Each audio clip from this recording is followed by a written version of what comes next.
the people that are trying to trick you. They're out there. Please check with the College Financial Aid Office for the other applications that may be needed. We'll talk about PINs in just a second. This right here, FAFSA on the web worksheet. I've heard they may or may not release those this year, but there's an important fact right up here at the top. It says if student is attending school in fall of 2011, if that's the semester they're going to begin college, then they need to complete the 2011-2012 FAFSA. It's not out there yet. It doesn't get released until January 1. I had a parent who called me the other day saying she was completing the FAFSA for her student that started school in the fall, and I was like, no, you're not completing the right FAFSA. Yours isn't released until January, so don't go home and start doing the first part. You have to wait until January and do the 2011-2012 FAFSA. But if your student is starting school in summer of 2011, you have to do the 2010-2011 FAFSA. And then, for fall semester, you have to do the 2011-2012. So you get hit twice. So just know that. Just like to point that out. Good reasons they want you to file electronically. They are very beneficial. Built-in edits to prevent costly errors. Example questions that are on the on the online FAFSA that will help. And if you're filling out paper, it does cause errors. For example, if your adjusted gross income is $75,000, and then next question says, what was your tax for last year? And you put $75,000, it'll tell you online there's something wrong. But if you're doing this on paper, there's no one there to jump out at you and say, sorry, can't be right. So you only fill out what you see to fill out. Skip logic that allows students and/or parents to skip unnecessary questions. With the paper FAFSA, you only fill out what's in front of you. Skip logic is going to skip those questions that you don't need to fill out. So that's really, really good to help you.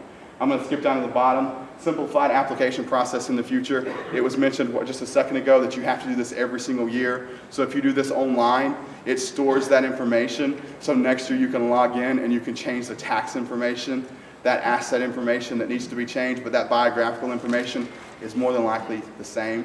It's going to speed up that process. If you do it by paper, you got to start from scratch. So I really encourage the electronic process. What you need for the FAFSA, a completed tax return. I have not said, and I will not say a mailed tax return.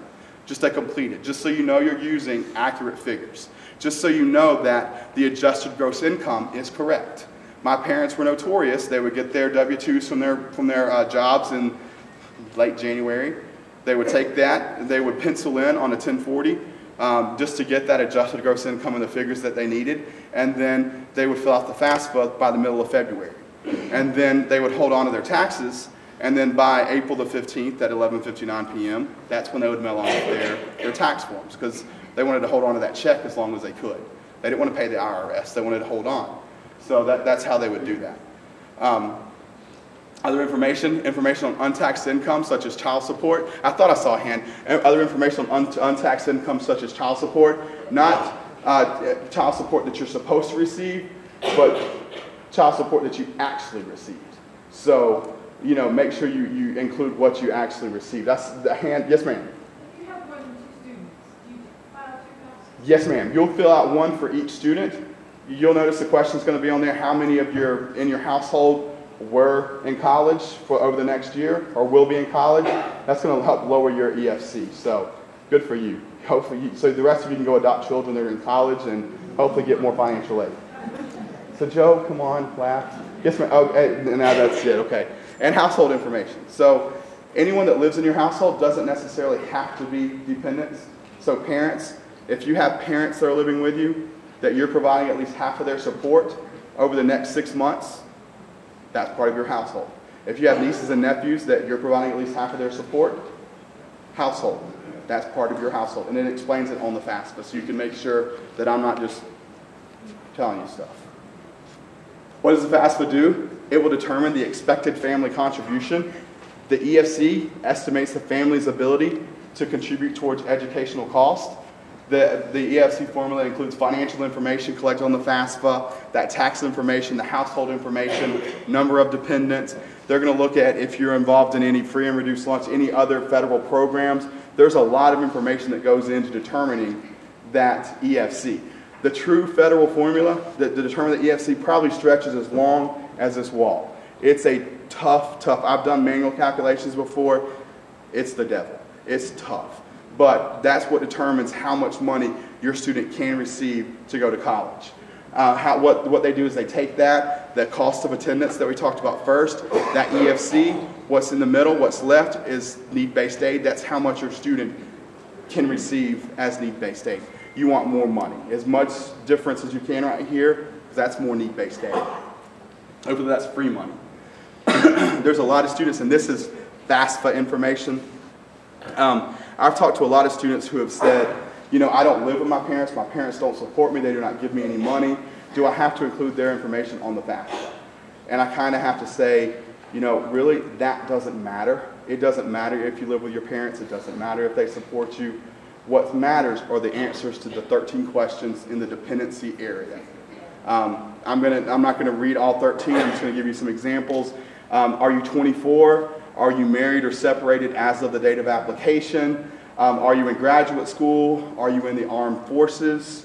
Are you a veteran of the armed forces? Do you have one or more children who you support at least 6, or do you provide at least half of their support for him between July 1st and June 20th? I think that's supposed to be June 30th, 2011. Do you have dependents other than children or spouse who live with you and you provide their support? So do you see the gist here? There's questions that this determines if you're going to have to provide custodial parent information. I'm going to skip here, and after those 13 questions, if the student answered yes to any of the dependency questions, not just one, not 5 of them, they don't have to answer 5 of them yes. If they answer yes to one of the dependency questions, then the student is considered independent and does not have to provide custodial parent information. That's where the skip logic comes in, because it skips all those questions. If the student answers no to all of the questions, then the student is dependent and must provide that custodial parent information. Only custodial parents who are natural parents, adoptive parents, or step parents are to be included on the FAFSA. Those are the only groups of parents that can be included. Legal guardians are not to be included. Legal guardians, period, are not to be included. I want to point out one more. Now, if you're a legal guardian and you have court papers in the state of Georgia to prove that you went to court and you are a legal guardian, there's a dependency question right here. It says the student is now or was upon reaching the age of majority in legal guardianship as determined by a court in his or her state of legal residence. That would be the state of Georgia. It has to be in the state of Georgia. If you have that, then the student would answer yes to that question. The student would be independent and parent information would not be included, so your legal guardian information wouldn't be included. But if it's just a guardian that the student just lives with you, your information doesn't go on there. They have to go back and they have to get the natural parent, adoptive parent, or step parent, whichever qualifies. Does that make sense? This is a tough question for some families because some, I get that I don't want anybody to raise their hand, oh, that's my situation. I get some that, it's an abandonment situation. It's one parent's in jail, death situations. It hurts me sometimes, the situations that we have to deal with.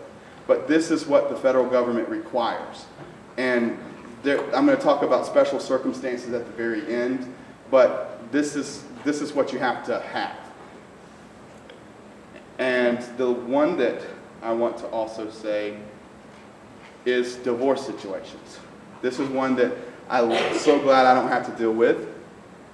And this is the third bullet down. In case of divorce or separation, you give the information about the parent you live with most in the last 12 months. If you do not live with one parent more than the other, you give information about the parent who provided you the most financial support during the last 12 months or during the most recent year you received support.